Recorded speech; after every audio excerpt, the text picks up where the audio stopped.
Hello, everyone. Good morning, and welcome to our webinar on battery safety and community confidence in electric vehicles. I'm Chase McPherson, and I'm just going to kick us off before handing it over to our panel. Next slide, please. So I'll just start with a brief introduction, both to the project that brings this webinar series and NEEP, as well as a little bit of an introduction into electric vehicle batteries. And then we'll hear two presentations on fleet electrification and battery safety precautions. And then we'll have a discussion moderated by one of our project partners. And you'll be able to put questions in the Q&A, and we also have the chat enabled. And that will take us to just about noon. Next slide, please. So NEEP is Northeast Energy Efficiency Partnerships. For those of you who aren't familiar, we are a nonpartisan, nonprofit organization that was founded in 1996, and we are one of 6 regional energy efficiency organizations that cover the country. Our region is West Virginia all the way up to Maine, and we really focus on making the region's homes, building businesses and communities efficient, affordable, and low carbon resilient places to work, live, and play. So we drive regional collaboration and share best practices and drive market transformation through collaboration and innovation. Next slide, please. This webinar series is part of a project called Community-Driven Transportation Plans for the Northeast, which is funded by the U.S. Department of Energy's Vehicle Technologies Office.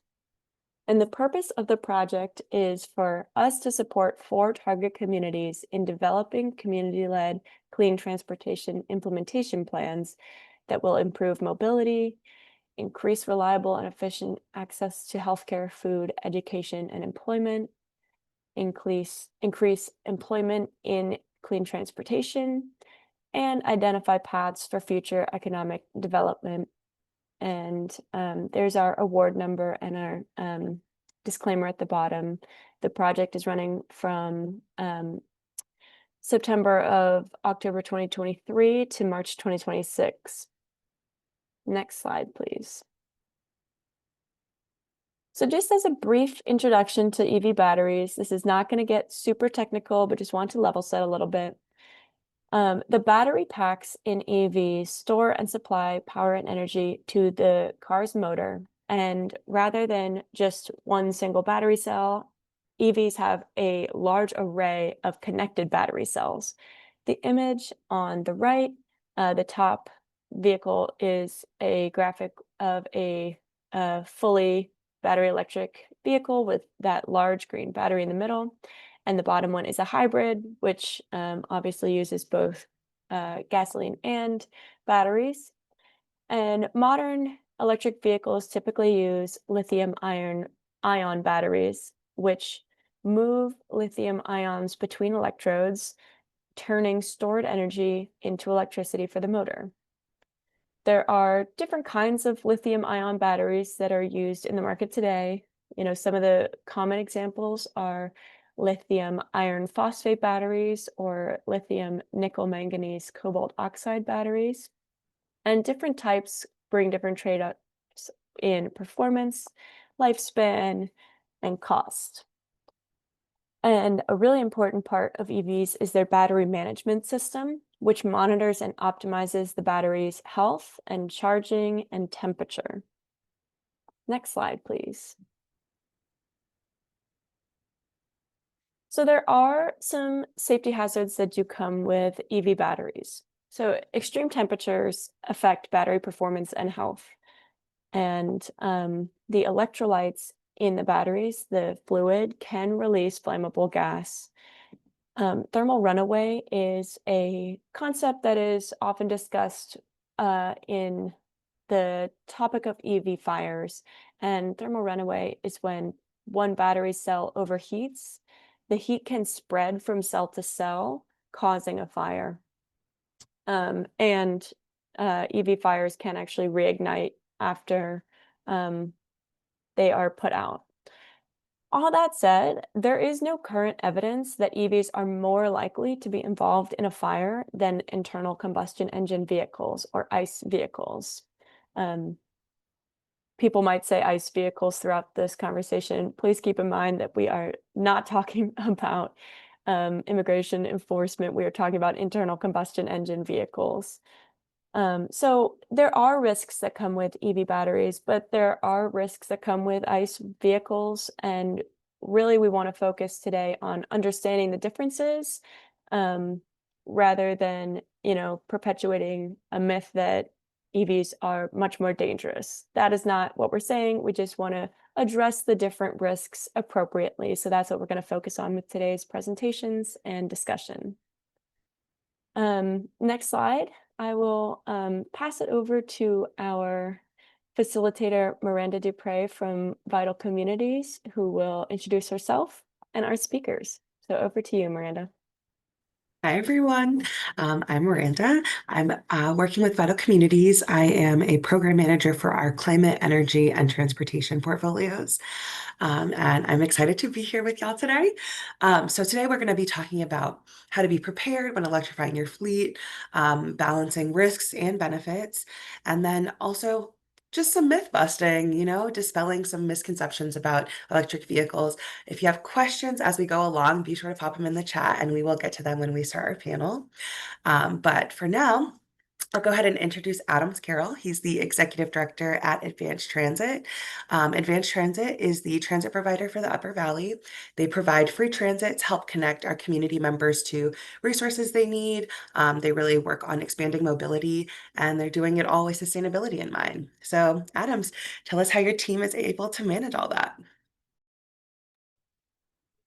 Well, thank you so much for the introduction, and thanks for inviting me to speak. And I have just a handful of slides here that I'll use to talk about our experience with electrification up here in the Upper Valley. But for some context, I'll tell you a little bit about our agency. I think I have the next slide. Can I advance these, or yeah, let's keep going to the next one after that. So we're a 501c3 rural nonprofit transit agency that works in both Vermont and New Hampshire. We serve 6 different municipalities. That's the town of Hartford and Norwich in Vermont. And then in New Hampshire, we work in Hanover, Lebanon, Enfield, and Canaan. And our service area for our rural transit agency is relatively compact. We're kind of centered around the Dartmouth College campus and Dartmouth Health, which is the largest employer in the state of New Hampshire. They're all kind of right in the center of our service area. So even though we're a rural transit agency, our services look a lot more similar to what you would see in an urban or a small urban setting, where the vast majority of our trips take place on these larger heavy-duty buses, like the one you see in the photograph. And we have a fleet of about 38 vehicles. Most of those, again, are these heavy-duty buses. We do have some smaller cutaways that provide a paratransit service that we operate up here. But in the last fiscal year, just for perspective, we carried about 760,000 passengers on our fixture buses and about 10,000 passengers on our on-demand paratransit service. So the vast majority of our services are with vehicles like this. And for the longest time, most of our vehicles have been diesel powered vehicles. We did have 3 hybrids that we purchased in 2011 and 2012 that are just at about the point of aging out of service. 2 of them were retired last year, and the newer one will retire this year. So that was our initial experience with working with high voltage systems. And more recently, we have started the process of electrifying. So we have some experience with this process, and I'll just talk a little bit about our perspective on it now that we've been doing it for a couple of years. I think we can just go to the next slide. And this gives you a sense of the network that we have. And then we'll move on to the next one and just start talking about electrification. So we have 4 Gillig 35-foot electric buses in service now. The first two went into service in March of 2023, and then two more that we added more recently in October 2024. We also have two all-electric sedans, which are used for driver shift changes and things like that, field service. And the oldest one is about 8 years old. The newer one we bought in 2024. So that's kind of the extent of our experience with electric vehicles.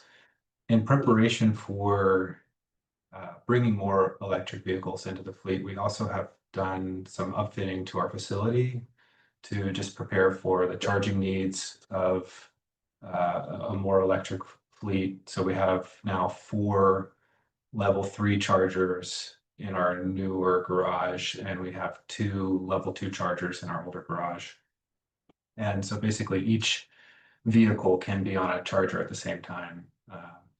And we have, as part of that process, we put in a new transformer and worked with our utility to make sure that there would be enough capacity for both the current vehicles that we have, but also the ones that we're planning on bringing into the fold in the future. And in addition to thinking about kind of the utility capacity and all that sort of stuff, we did also think about safety when we were making plans to bring these vehicles into the fleet. And I think that's just the first point I want to make, that it's important to think proactively about that, because I kind of echo what Chase said. It's not that they're, I'm not here to say that EVs or diesels are more or less safe, one or the other, but they are different risks. And just like with any drivetrain technology, with anything that we do, really, there's risks associated. And the important thing is to be identifying those early on and introducing controls to make sure that in the event that something does go wrong, we're prepared for it, and ideally prevent the bad thing from happening in the first place. So to that end, we did some research. We consulted with our Agency of Transportation and some of the experts that they had on staff, and just kind of learned more about EV batteries and what we should be aware of. The first thing I'll say is that the big difference between an EV and a diesel vehicle obviously is the high voltage system. So it's important that anybody who's going to be working on these vehicles is just aware of that, prepared for that, has the appropriate PPE available to be able to do that. And so, certainly with our own staff, we've thought about training and that sort of thing, but we also reached out directly to first responders who, we hope never have to encounter one of our vehicles in a crash in the field. But if they do, we want them to know ahead of time about the high voltage systems and what are the lockout procedures and all that sort of thing. So we hosted an open house where we invited first responders from all the municipalities in our service area to come and see these vehicles up close, hands-on, in a non-emergency situation, and just to be able to ask questions of our mechanics and things like that. So that if we ever do find ourselves in that situation, we kind of know that there's a basic level of understanding of what we're working with out here. And my takeaway from that is, I think at this point, EV passenger, sedans and hybrids are common enough that most first responders have some familiarity with these vehicles and kind of know what to expect. With that being said, obviously a bus is a whole other ballgame, and the amount of batteries on board a bus and just the sheer weight and size of it is a lot different than a passenger vehicle. So I still would strongly recommend doing direct outreach to first responders if you're considering bringing electric vehicles into your fleet. So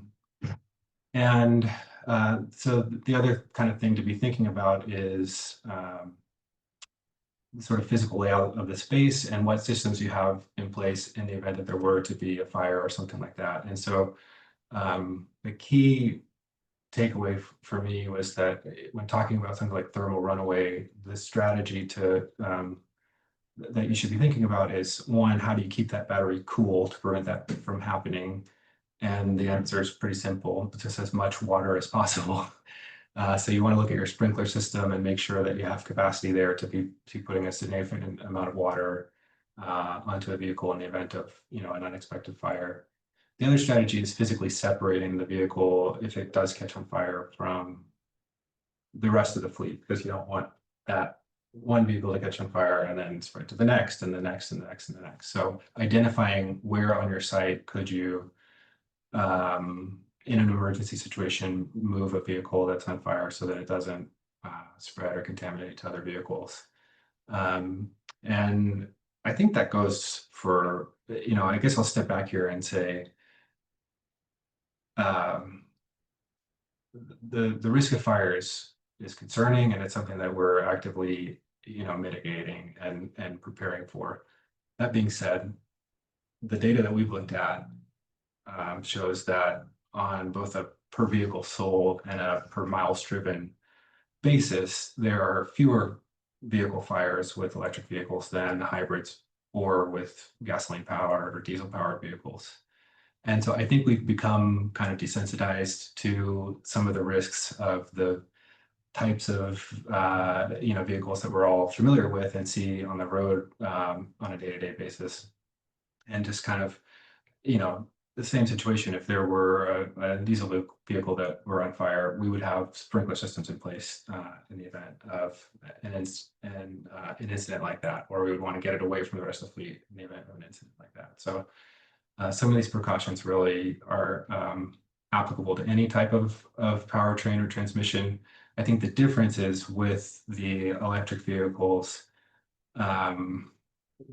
the risk of thermal runaway is kind of an additional consideration to factor in.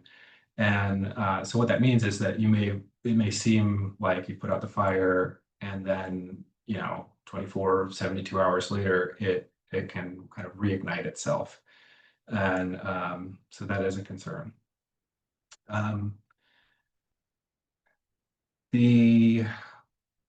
Let's see, what else can I kind of go on to here? We have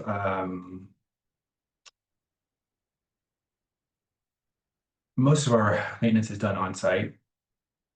For our fleet, we have 3 bays that that we can pull these vehicles into and work on. And for routine maintenance, we do all of our preventative maintenance and things like that. We do that work in-house.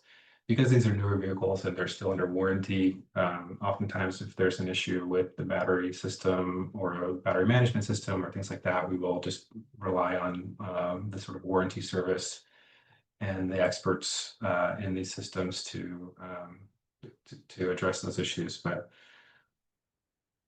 that is kind of another maybe benefit and drawback of the electric vehicles, that it's less about the technology, the drivetrain technology per se, and just more about how they're being built. And that's that there are so many different systems and telematics and sensors and computers on board the electric buses compared to the diesel buses, that you get a lot more information about what's going on with the vehicle and the state of charge and the health of the battery and the range and all this sort of stuff, what codes are being thrown out.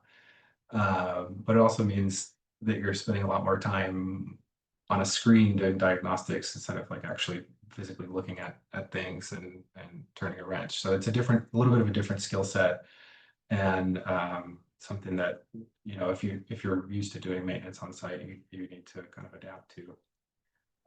If we go to the next slide, I'll just show you all, this is like an overhead view of of one of our newer vehicles, and you can see those 4 big rectangular things on the roof are some of the actual battery packs.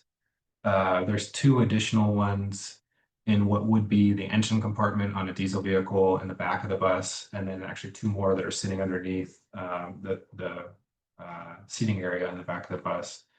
And so it is a pretty significant amount of lithium-ion cells that are all right around the cabin and things like that. There's obviously high voltage cabling that kind of snakes through the entire vehicle. the charging point and to the I think it's a traction motor in the rear axle. And so all of that is clad in an orange cabling that kind of lets people who are working on it know to be careful. But that being said, just will reiterate the importance of having appropriate PPE for things like arc flashes and potential shock risks, and training and how to work around high voltage systems, which might be less applicable to a diesel fleet if you're coming from that. The next photo shows this is the interior of our garage. You can see the level 3 chargers. So there's sprinkler systems right above this this is a newer area of our facility, and the sprinkler system that was in place did not need to be outfitted for just the guidance that we got about preparing for battery fires. But obviously this is a different story if you park your vehicles outside.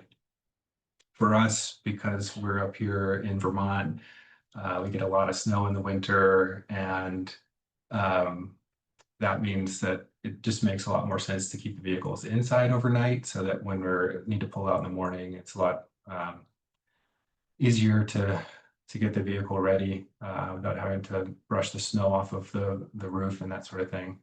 But it also means that we can keep the vehicles at a sort of climate controlled environment, which is important for the batteries, and I would say is a consideration for safety as well.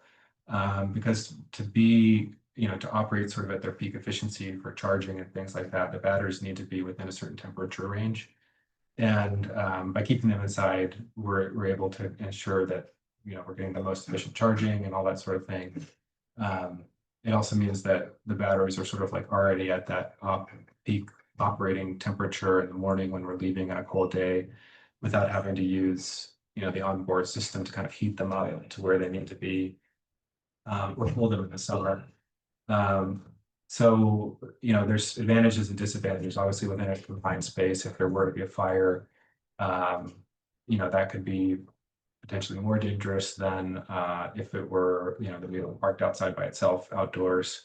And I think you just kind of need to look at what physical space constraints do you have, and what fire suppression systems and things like that do you have in your facility as you're making decisions about whether to store the vehicles inside or outside.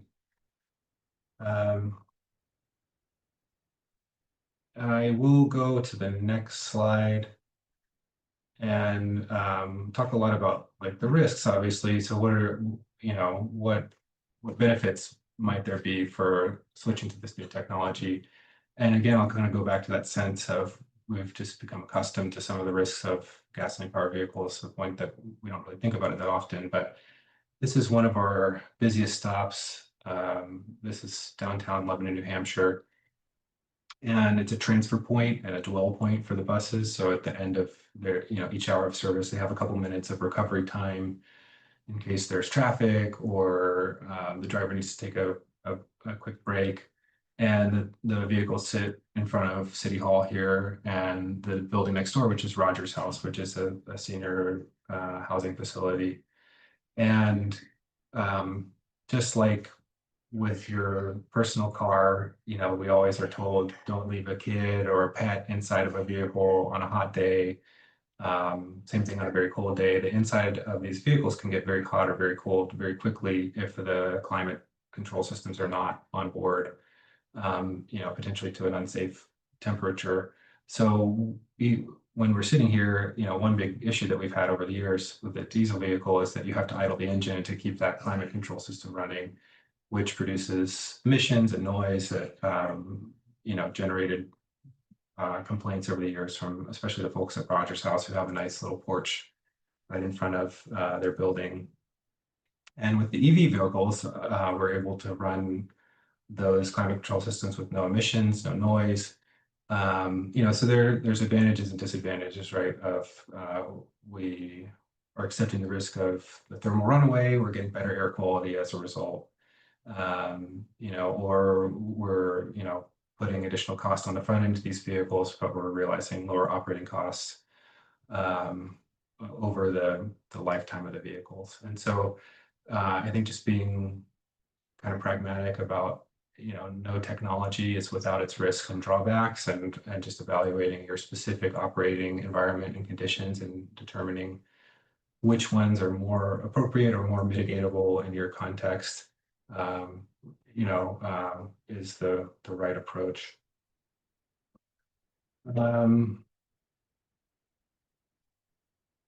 I have one more slide that's just somewhat related. So when we think about electric vehicles, ours are probably some of the largest on the road.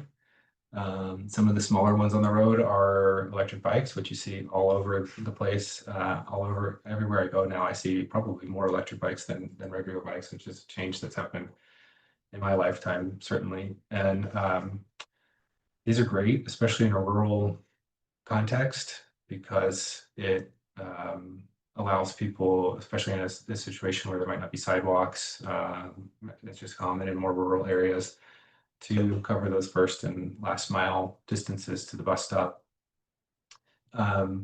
These e-bikes are typically much heavier than a non-electric bike. They often have lighter tires, and of course they have a battery on board. You probably heard a lot of stuff in the news about battery fires with electric bikes as well. So that was another kind of something that we've considered as an agency, is what should we do when folks want to bring electric bikes on board one of our vehicles. And so given how common and prevalent these things are, we had to adapt. One thing that we did was to put heavier duty racks on all of our buses, and basically they're able to support a bike weighing up to 75 pounds in each position. They also have wider tire trays, so that if you have a bike like this one, you can do that. And the important thing for us, just with regular bikes as well, is that we don't want to bring them inside the cabin, because an unsecured bike rolls around and it can quickly become a projectile. So these racks are great in that they keep them secure and out of potentially negative interactions with other riders and passengers. The other decision that we made, though, as an agency, was that we wanted to make sure that the batteries for the e-bikes stayed on the bikes themselves and not brought into the cabin. Again, because the batteries tend to be one of the heavier components on the bikes, and if they were unsecured and inside the cabin of the vehicle, they could become a projectile and get damaged, and potentially damaged one of the cells that could cause a fire. On board would be much worse than a fire happening outside of the vehicle where there's nobody nearby. So we think that that's most of the fires that happen with electric bikes have been when they're charging. It's unlikely that a bike is just going to self-combust if it's not charging or being discharged.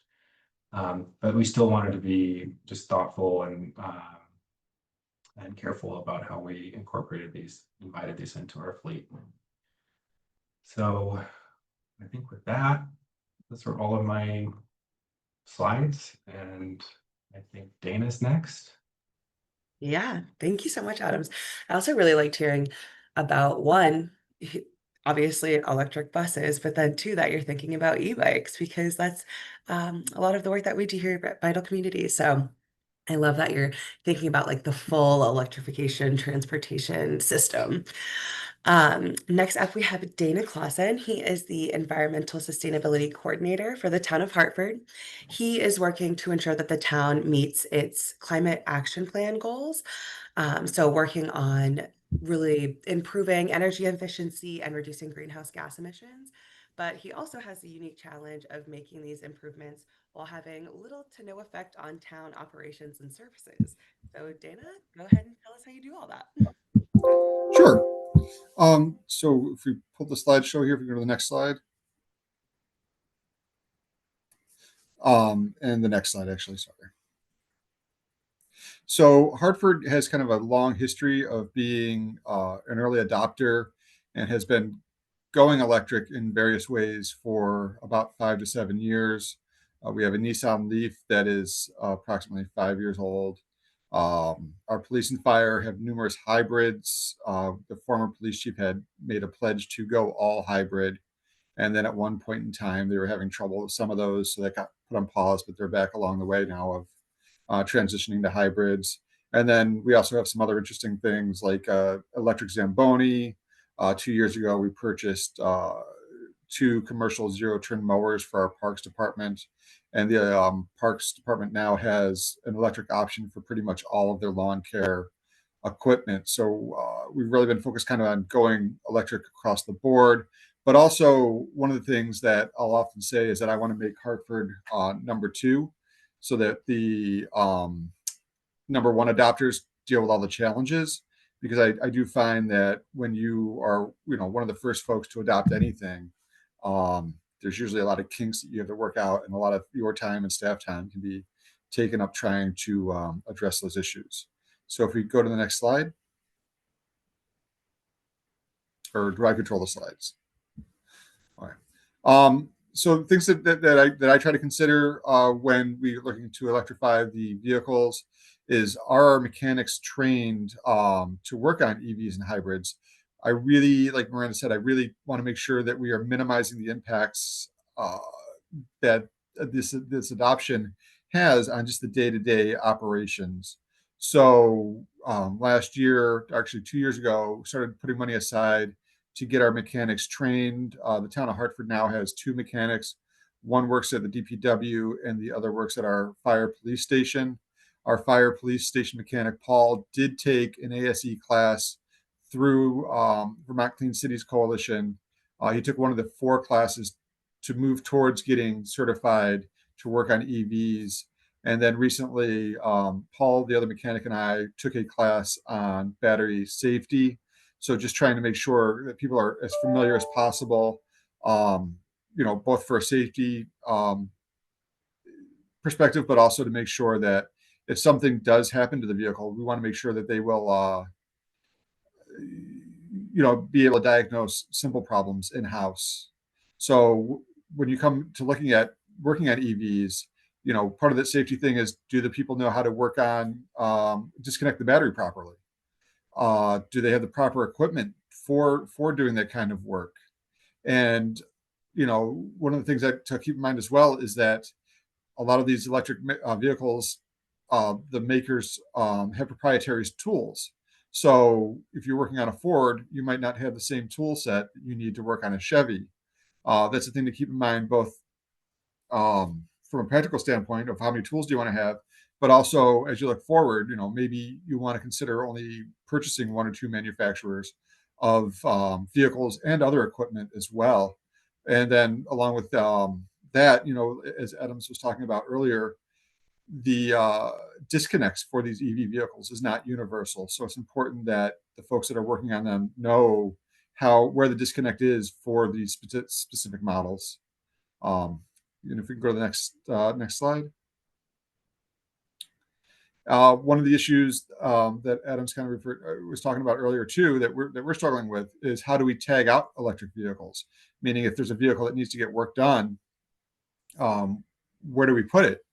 This has kind of become one of those things where there have been incidences of fires, but it is pretty rare. And what I'm looking at now with the mechanic is, we have our hybrids that may need to be tagged out for routine maintenance, and that's not a big concern. But if the police impound a vehicle that maybe had been in a small wreck, there's a horror story that goes around about a Tesla being in a small wreck in Long Island and being taken back to the fire station and sitting there for a number of days, or taken back to the police station, sitting there for a number of days, and eventually the crack on the battery cabinet opening up enough to let the air in and cause one of those runaway fires. Now, it's really unlikely to happen, but what I was dealing with recently was the the police had impounded a vehicle, and our fire police station is a joint station. And the question was, we don't have a way to really put this vehicle 60 feet away from anything. We don't have a spot that works for that. And it kind of came down to what can we do? And also there's a little bit of, who do we want to upset? Do we want to upset the fire? Or do we want to upset the police? Because the vehicle is going to be next to one or the other's personal vehicles. So to address that, really, we're just kind of working through it. We're trying to let folks know that we are aware of this, and we are trying to implement best practices and get everybody trained. But this is kind of one of those limitations that we've got to deal with as we're muddling through the adoption of a new technology. Can we go to the next slide, please? And then on the flip side, one of the things we've been looking at is we're installing chargers, both public chargers that are kind of the charge point style chargers where people will need to pay for those, and then also chargers at our facilities for folks to charge the vehicles. In Vermont, Green Mountain Power, if you're a Green Mountain Power company, and they pretty much serve, I don't know, 85% of Vermont, they will give you a free charger. You just need to get it you just need to get it installed. So, really, I think it's important to keep an eye out from a financial perspective on what kind of incentives there are. Do you have a charger policy in place? Hartford, to encourage employees to go to electric, when we got the charger for the town Leaf, said, okay, employees can also use it to charge. And we're still now, 5 years later, somebody asked me, about a month ago, hey, can we put together a policy just to have something to rely on? Because, this is another one of those things where you have early adopters, and we do occasionally have folks getting upset of, why is there a service here for the EV drivers? Are we going to open up the gas tanks for free to the rest of the employees? And at least having a policy to fall back on, is helpful. And then, one of the big challenges too, as you start to think about having these workplace chargers, is, do you want to have something where, do you want to have a basic charger that you can get for free perhaps, or for a couple $100 and allow employees to charge? Or do you want to spend, $3,000 to get a charge point one where it's available, but people have to pay for it, and you have a monitoring service? And just kind of working through the weeds of that and the financials of that, because when I do the math on, if somebody charged every day at town hall 24/7 at peak demand, it would be like maybe $5,000 a year. And obviously that's not, nobody's charging 24/7. I mean, the town's probably spending maybe a couple $100 on employees charging a year. Is that worth it to move to that more expensive model? These are, some of the things just to kind of muddle through as you're moving forward with that. If we can go to the next slide. Common concerns when electrifying.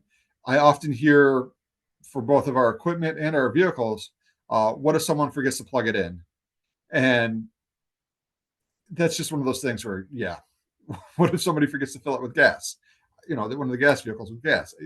It could happen, but these are just those little challenges that are going to be there as we deal through this transition. People are oftentimes concerned about charging time, which is a real concern. But it's one of those things where it's, try to plan it out well, and you're going to have to roll with it. And then, of course, there's also range anxiety, where folks are concerned about taking the EV vehicles on longer trips. And again, those are all real concerns. But one of the other things that we look at is, for all of this equipment, we still do have our backup combustion engine vehicles and combustion engine equipment on hand if there is an issue where, for whatever reason, the electric vehicles can't overcome it. There's still a great benefit to having somebody rely on the electric vehicles, 80% of the time, 90% of the time. And then all of a sudden you get the situation where, whatever it is, you need to pull out one of the combustion engine vehicles. It's there, and we can run with that. If you go to the next slide. So myth busting and addressing concerns. This is one of the things that we spend a lot of time on, And one of the things I'm going to kind of rely on is, people are going to believe what they want to believe. Don't worry about the facts. Those aren't really going to change people's minds necessarily.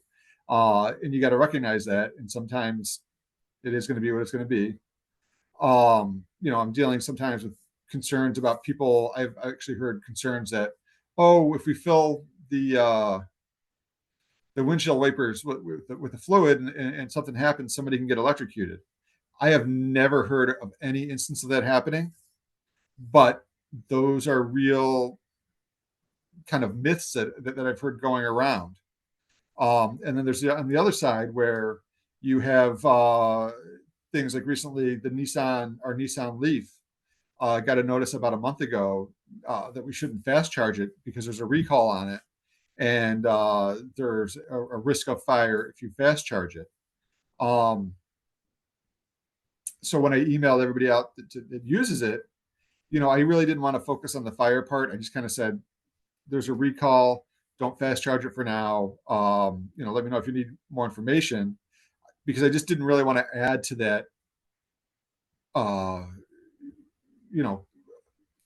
unnecessary concern that oh my God, we're going to plug in the Leaf. And most people don't really, especially non-EV drivers, really understand the difference between a level 2 and a level 3 charger.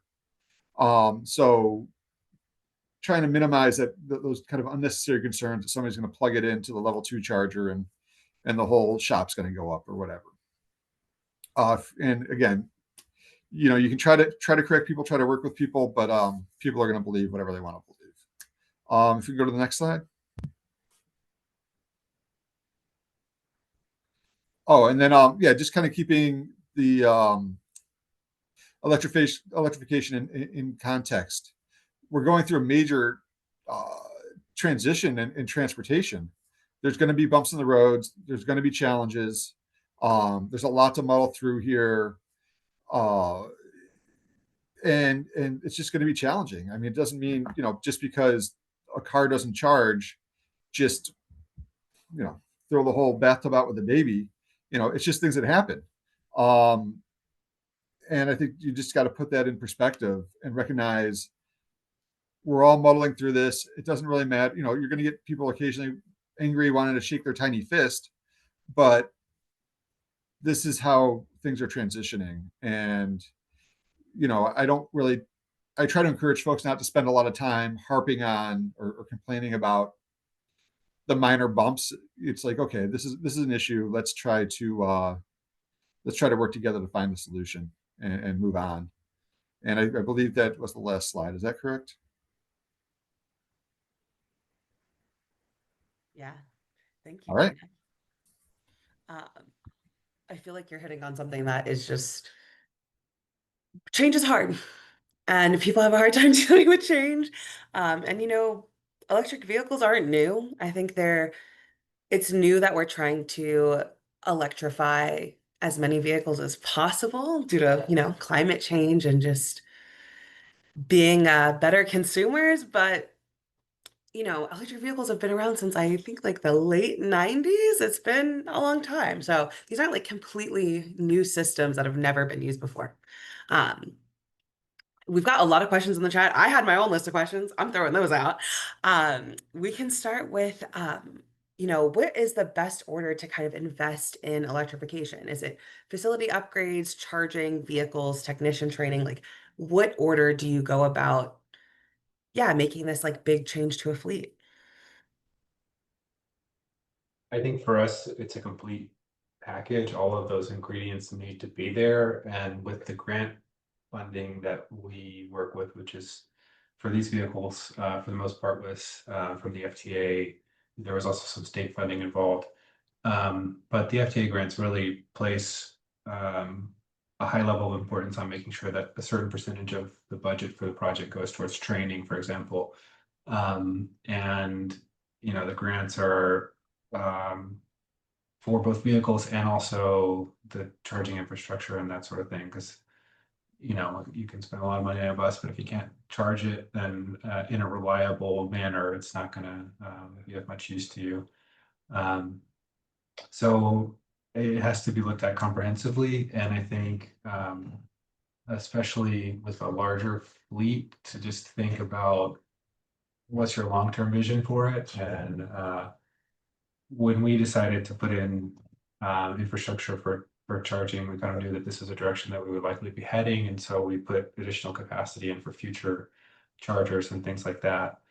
So that every time that we want to add a vehicle to the fleet, we don't need to bring, you know, an electrician out to put in another panel or another, you know, mile of conduit or whatever. So we have all of that kind of ready to go.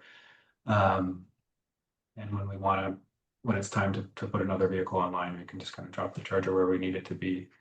That's a commitment that, you know, not every fleet is going to want to make, or it might not make sense to make, but in our case, it felt like the right path forward. I think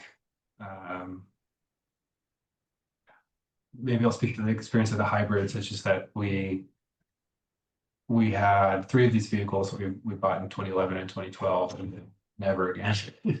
And so, which I wasn't here when those decisions were made or why, but I think if I had to guess, it's because the hybrids, at least at that time, did not have, you know, in real world environments, significantly more miles per gallon of efficiency than a diesels, especially as the newer diesels became a lot more efficient.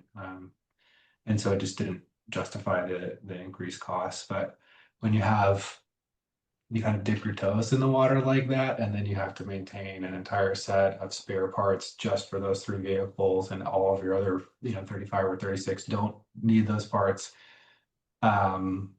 You know, it's not going to produce the same amount of efficiencies if you just kind of commit to one path forward. We're going to do this or that. And so we know we're going to have these vehicles in the fleet for, you know, at least another 12 years, but we also know that there are good reasons to switch over to this new technology, and we chose to be prepared for it. Anna, you want to add anything to that? No, I think, you know, just like Adam said, it's all kind of one package. You know, there's no chicken or egg here. It's just kind of a big chicken omelet. It's all kind of move forward at once, or you're going to really, you're going to get stuck. Yeah, so sounds like a lot of long-term planning, thinking about, you know, you're making an investment, and what do you kind of want that to look like, yeah, 5, 10 years from now. It gets challenging too, because a lot of times, you know, you have the grants for vehicles or you have the grants for one part of it, but then trying to explain to folks, well, we also need to have the equipment, the PPE, and the training, or this is just, or it's just going to be a mess. And it sounds like, Adams, you mentioned that FTA funding was kind of thinking about that when grants were awarded. They were like, okay, also you need to make sure a percentage goes to training. There was a question about like what guidance you got to upgrade your garage. Was it like through the fire department? Did FTA have guidelines on that? What did that kind of, look like? Yeah, that's a good question. I mean, it was something that was a topic of conversation. We're part of 2 statewide transit associations, the Vermont Public Transit Association and the New Hampshire Transit Association. And Vermont has a lot more agencies that are pursuing electrification. So amongst those operators, there was a lot of discussion about, you know, how do we make sure that our facilities are safe and that sort of thing. And actually, I would say that my view of kind of like where this conversation started was we're really excited about these vehicles and we want to get them on board, and you know, we're going to apply for grants for the vehicles. And then within a year or two, the conversation said, but wait, we need to also be looking at our facilities too. And I think there's probably more of a focus on facilities now than there are the vehicles themselves amongst the other agencies, and just making sure that the kind of like safety systems and capacity is in place. Because you can have a really reliable vehicle that is just rock solid, but if your charger's down, it doesn't do you much good. You know, and the vehicles can be charged on other, you know, public level 3 chargers and things like that, but you really don't want to be having to bring your bus to the Walmart in West Lebanon at, you know, 2 a.m. to be able to charge it up. So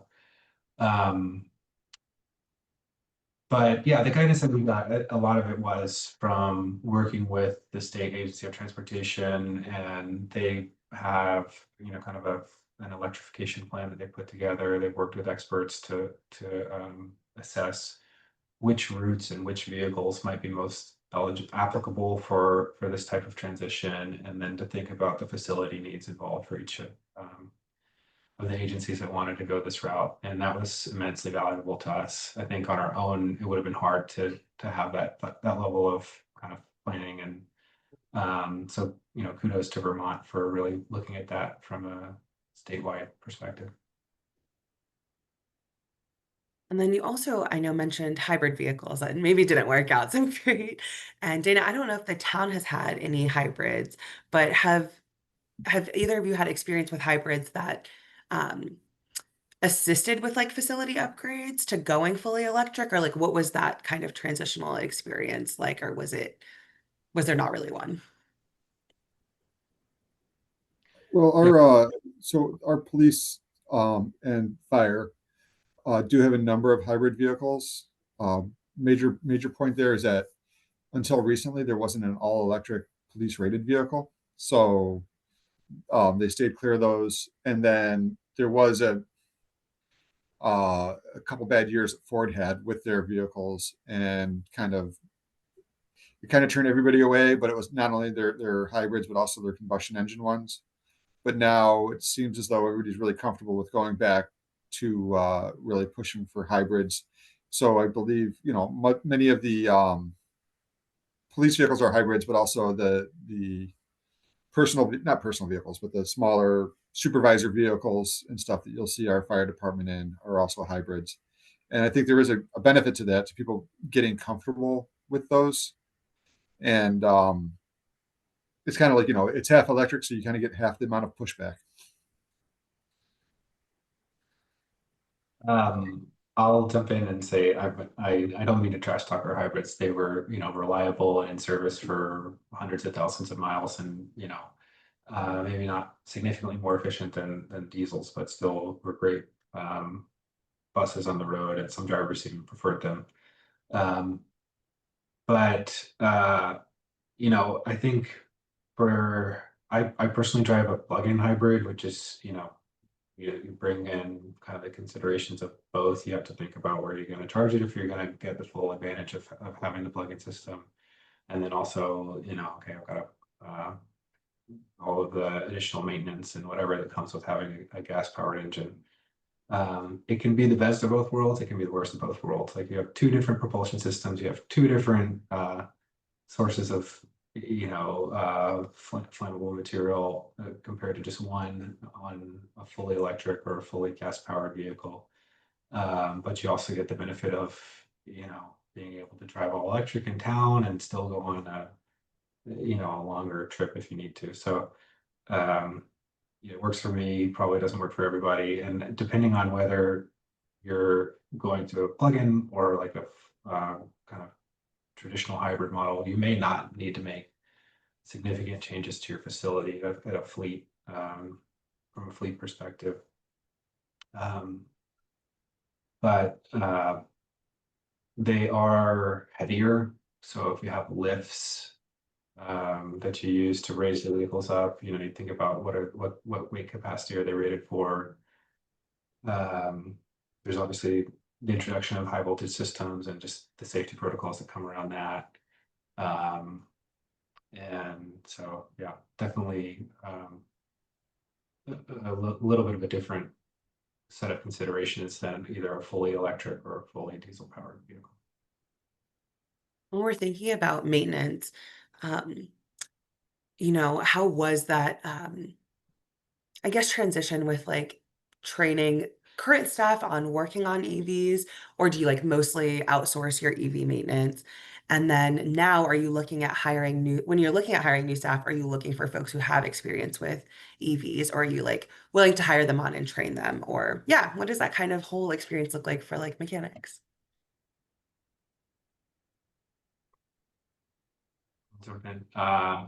Mechanics are worth their weight in gold. They're incredibly talented and skilled. It requires a lot of knowledge and experience to be a diesel mechanic. The EV component of it adds a whole other layer of complexity. you practically have to be a software engineer for some of these newer vehicles with all of the telematics on board and that sort of thing. And so for that reason, while we're in the warranty period, we are taking advantage of that, and we'll continue to do so. But it is important for us, especially if we think about adding more vehicles into the fleet that have EV drivetrains, that we develop those capacities in house, and so that is a transition that I think a lot of agencies and fleets are going through right now. And maintenance is probably, if you're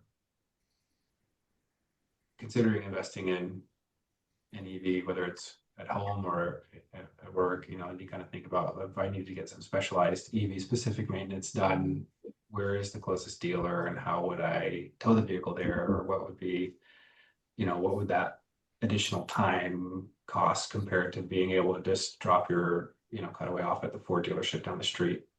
Should know in advance what that might mean in the event that you have to do it. I will say that the EVs are, for the most part, pretty reliable, and so it's not like they need to be in a shop all the time any more than another vehicle. But the infrastructure in place for doing warranty claims and things like that is definitely different at this point for EVs. I expect that will change over time, but for now, it's definitely a factor.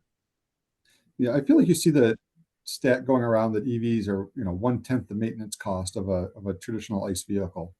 I mean, I recommend everybody fact check me on that one, but I believe that was the what I've heard.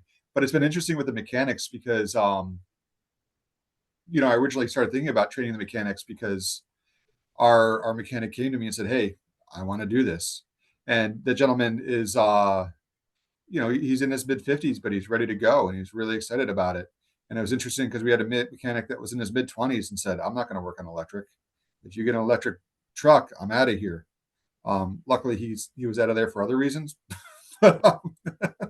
so we didn't have to cross that bridge. But yeah, it's just interesting how some folks are ready to go for it, and some are going, I don't know. Yeah. Well, this has been so informative, and I really appreciate both of you sharing your experience. I think that's one of the most important pieces when we're making these types of transitions and trying to get folks on board, is hearing what the experience has been like for other people. I think that's really what gets people on board, is oh, okay, this isn't so bad, and other people have had good experiences with it. I know we're coming up on time, so I just wanted to thank you both, and then I'll pass it on to Chase to close us out. Yeah. Yes, thank you to all three of you so much. It has been awesome to just hear the stories and how you were, practically looking at the problems and the risks and benefits, and, approaching them all with a level head. Sarah, if you could just pull up the last slide. If any of you have not signed up to receive information about our project, to get regular emails with updates and resources and notes about our weekly office hours and things like that, you can follow the link that Tasneem just put in the chat. This webinar is part of a series, and our next one is on Thursday, September 18th at 11 a.m., and it will be about workforce development. We've touched on that today, but we will be doing a deep dive in that session on workforce development. So you can also register for that already in the chat, and more information will follow. Thank you to all of our participants for your questions and your attention, and I hope you all have a great rest of your day.